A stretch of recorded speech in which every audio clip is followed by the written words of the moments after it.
है कि मतलब ये चुनाव बड़ा एक्साइटिंग है। मतलब हम अगर पॉलिटिकल साइंस के स्टूडेंट्स की तरह हम देखें, देखिए महाराष्ट्र में जो कंडीशन है वो ये है कि दो नेशनल पार्टीज तो लड़ रही हैं आमने सामने, बीजेपी और कांग्रेस। अब दूसरी तरफ जो इनके एलाइज हैं, चाहे वो अब आप देखिए तो शिवसेना, उसके दो धड़े हैं, एक बीजेपी के साथ है, एक कांग्रेस के साथ है। फिर हम एनसीपी की बात करें तो उसका भी एक धड़ा बीजेपी के साथ है, कांग्रेस के साथ है। अच्छा, इस बीच में एक बड़ी और चुनौती है दोनों नेशनल पार्टीज के लिए कि ये जो एलाइज के वोट्स हैं ये किस ओर जाते हैं, कितने आपस में इनके शिफ्ट होते हैं एक दूसरे के लिए, चाहे वो महायुति है या महाविकास अघाड़ी है, इन दोनों के अपने एलाइज के वो कैसे चलते हैं।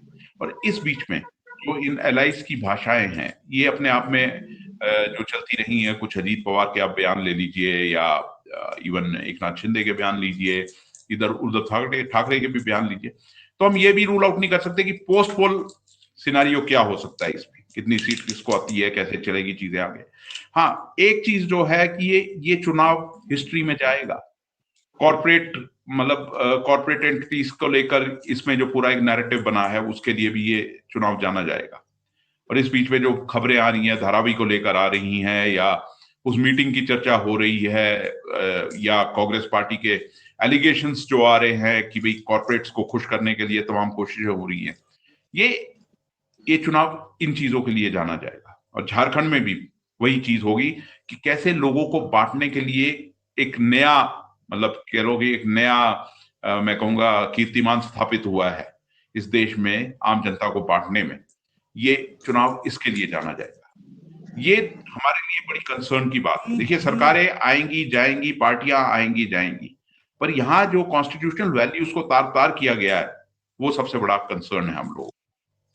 महाराष्ट्र में स्थिति काफी मतलब क्लोज है, कंफ्यूजिंग है। कंफ्यूजन ये जो फैक्टर है इन्हीं वजह से है।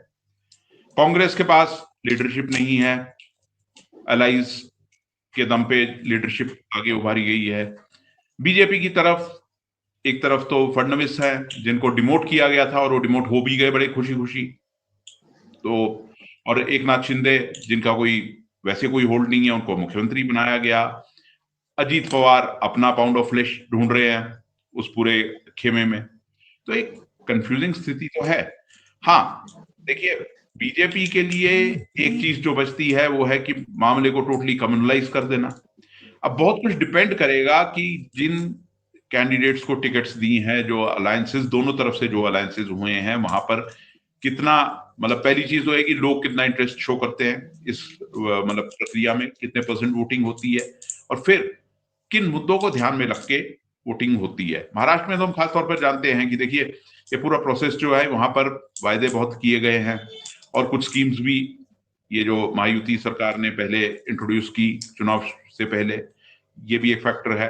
और फिर एक तरफ दूसरी तरफ लोगों की नाराजगी है कि किस तरीके से एक सरकार जो थी उसको डिसलॉज किया गया था और फिर एक सरकार बनाई गई थी।